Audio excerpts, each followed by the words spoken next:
Well, I am just thrilled today that I live in the house that my grandparents built on the property that's called the LaRoe Family Historic District. And we are surrounded by the city and counties across the road, but we are unincorporated. We are our own little place. So uh, it was a wonderful childhood. I actually grew up in the house next door to the one that I live in now. I live in the 1931 house, and the house next door is the 1880s house, and my brother lives in that.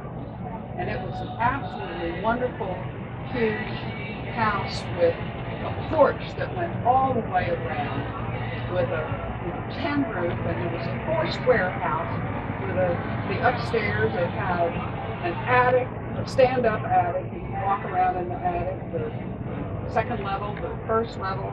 It has a basement, and so does the house that I live in 1931. But you can't have a basement in Florida. Yes, we have basements. The two houses have basements. Oh, yeah. Actually, this property is on very high ground. It's that ridge line in Florida that runs all the way across that part of the state.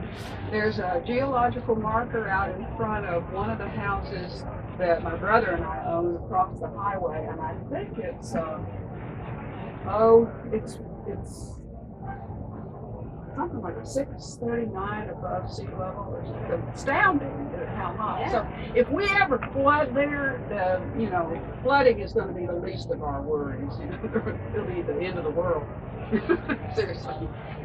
But one of the most wonderful things about being on that property when I was a child, my grandfather used to be a blacksmith, and he was a machinist and did fine tool and die and all sorts of things like that. But during World War II, because he had a contract with one of the warplanes, it was actually in Volusia County at the fairgrounds. They had set up a war plant there for machineries that would come in from what they call the DeLand pool, which was all of the assembly lines for the B-17s and all the big bombers.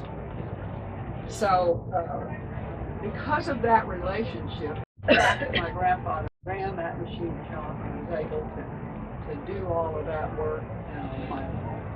My grandmother helped run a lathe in that shop. My mother ran a lathe. The family was featured in Popular Science, the magazine, in 1942. But because he was able to do that, he also, after the war, was able to acquire a lot of surplus, military surplus. And he would go to auctions. A lot of times he would take me with him, and he'd tell me, keep your hands down. Don't wave around or anything. You'd be bidding. And the thing about Granddaddy was he didn't wave to bid. He just sort of nodded his head, but those men were watching him sharp because they knew that Mr. LaRoe was there to buy. But when he would buy these things that were military surplus, they would be in lots. And what it means when it's in a lot is that you have to buy the whole lot to get the one thing that you might want. So he had all of these sheds on the property. He had long pole barns, and the 1949 shop actually, you could park a couple of airplanes in it. It's that big. So there were just boxes and crates of things. There were flak jackets and canteens with canvas on them. There were L-shaped flashlights. Now there wouldn't be one, there'd be like 100. So my cousins and I, when we were playing, we'd have them strapped onto our belts. We'd have a canteen over here and a flashlight, and we'd have all these webbing and strapping, and we had parachutes. Well, these were these great big camouflage parachutes. They were a little cool. We also had a bunch of medical military stuff. We thought they were stilts, but they were actually braces to put on broken legs. So we rigged them up, you know, we pretend like we were in the circus and walk around on stilts. Well, one day, we pried open one of the crates in the long shed in the back of the 49 shop, and there were these little bitty parachutes. They're spring loaded, and we were just thrilled because they were obviously for children. They were kid-sized parachutes. We were so excited. They had the lines and everything. So we said, "Oh, we got to use them. We got to try them out. This is so exciting." So I said, "Well, let's go up. Go into my room, and we can go out on the roof," because I'd done this before. I love heights. Oh, I love heights. My mother was terrified of heights. She was always so scared. When I was a little baby, I crawled up on a girder in the machine shop. She had to send my brother up to get me because she was so scared. I was in a diaper. I said, "Let's jump off the roof with the parachutes."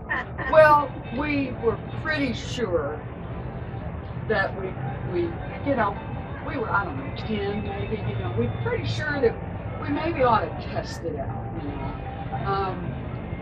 We had seen some stuff, and we listened to the radio all the time. There were all these wonderful adventure stories on the radio, and so we said, "Well, I think you have to have like a guinea pig."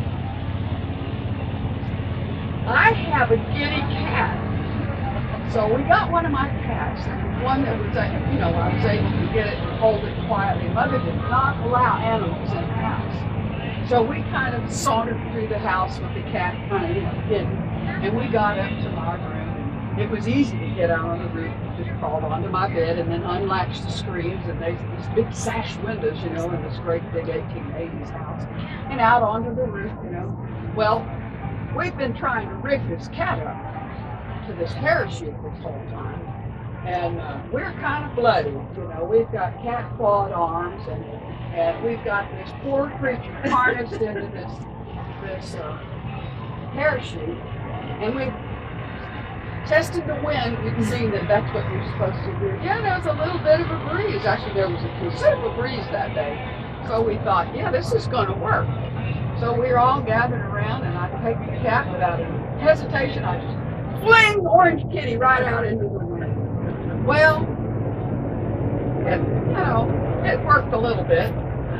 There was a considerable wind. The cat was heading for the ground pretty fast. I'd thrown him up pretty high. I'm at about 15 feet. This is a high porch because it's got a stone foundation, and then there's the porch, then there's the roof. That was probably fortunate for Kitty. But he's drifting over, and it looks like he might get hung up in the swing set. Well, this is a great big iron swing set that my daddy, who was a welder, had welded, from all kinds of stuff that they had in the machine shop.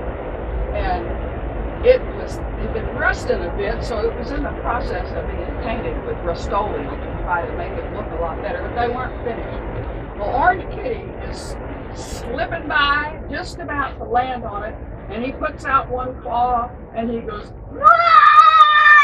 And he rakes his claw down the bar across the top and sends a cascade of rust flakes out into the wind.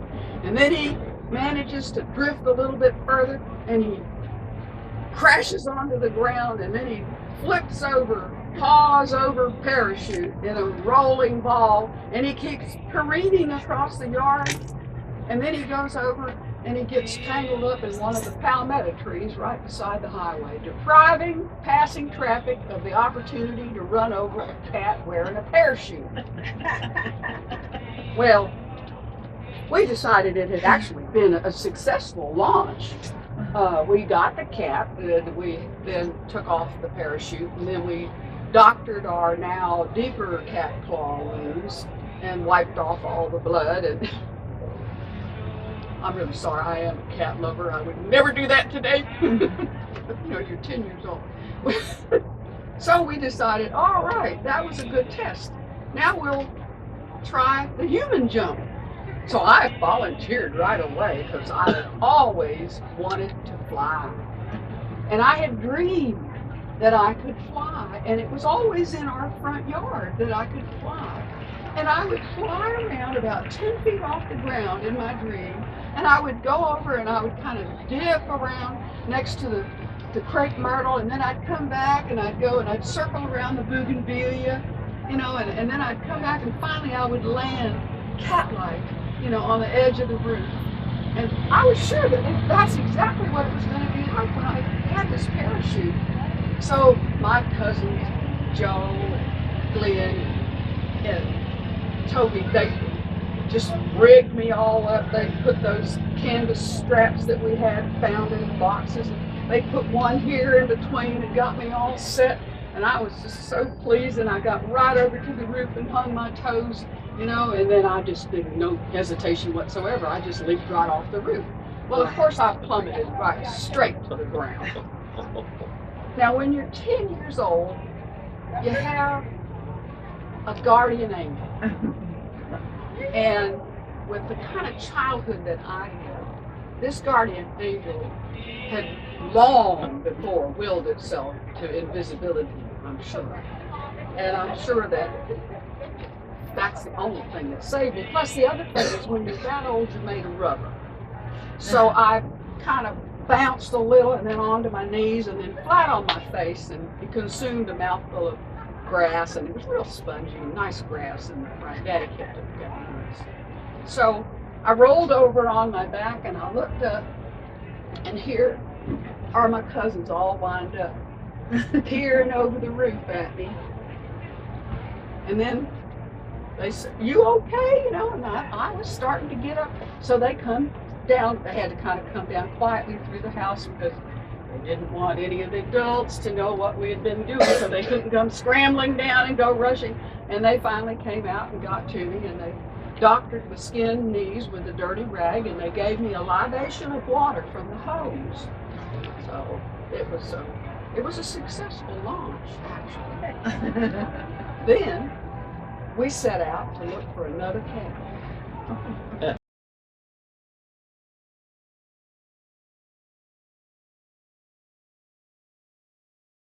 To help